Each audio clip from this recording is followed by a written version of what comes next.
मातरम।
যে গতকাল কাশ্মীরে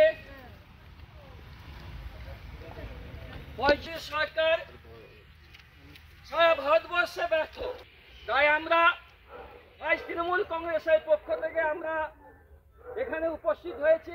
সবাই যে গতকাল কাশ্মীরে যেটা হয়েছে, অনেকগুলো ভারতীয় সহ আমরা দেখেছি আরও কিছু বিদেশিও ছিলেন, তো জঙ্গিদের গুলিতে যে নিহত হয়েছেন সেই কারণে আজকে আমাদের মিছিল ছিল।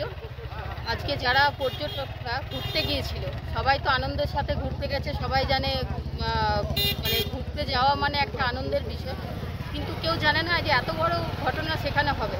আমরা অনেক দিন আগে কাশ্মীরে দেখেছি জঙ্গি হানা হয়েছে এবং আমরা কিছু বছর আগে আমরা পুলওয়ামার কাণ্ডও দেখেছি, কিন্তু তারপরেও যে নিরাপত্তা রক্ষীটা এতটাই দুর্বল ওখানে যে আজকে সেই জন্য এতগুলো নিরীহ প্রাণকে দিতে হয়েছে। তো সেই জন্যই আমাদের মিছিল যে আজকে আমরা যারা মানে ভারতবর্ষের যিনি সেকেন্ড ম্যান, ওনার যে নিরাপত্তা বাহিনী এতটা দুর্বল, আজকে নিষ্ক্রিয় থাকার জন্যই কিন্তু এই জঙ্গি হামলা হয়েছে। তো তার আমরা অবলম্বী পদত্যাগ চাইছি এবং কাশ্মীর যাতে সুন্দরভাবে থাকতে পারে, কাশ্মীর আমাদের ভারতবর্ষে একটা গর্ব, সেই গর্বের স্থান যাতে সুন্দরভাবে থাকে, মানুষ যাতে সুন্দরভাবে সেখানে ঘুরতে যায়।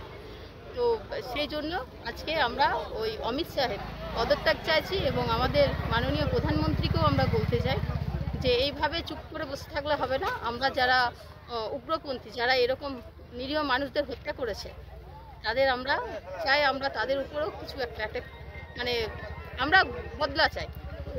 ওনারাও মোমবাতি মিছিল জ্বালিয়েছেন এবং ওনারাও চাইছেন না, যারা ওখানকার যারা বাসিন্দা তারা জানে যে বাইরের থেকে পর্যটকরা আসে বলেই ওনাদের মানে রুটি রোজগারটা, তো সেখানে সেটাও তো বন্ধ হয়ে যাবে, কারণ কেউ ভয়ে তো সেই জায়গায় যাবে না। ভূস্বর্গ হলেও তো মানুষ আজকে গিয়ে জীবন দিয়েছে। আমরা জানি কাশ্মীর আমাদের কাছে আমাদের ভারতবর্ষে ভূস্বর্গ, কিন্তু কেউ তো জানে না ভূস্বর্গে গিয়ে আজকে এইভাবে নিহত হয়ে যাবে এতগুলো প্রাণ।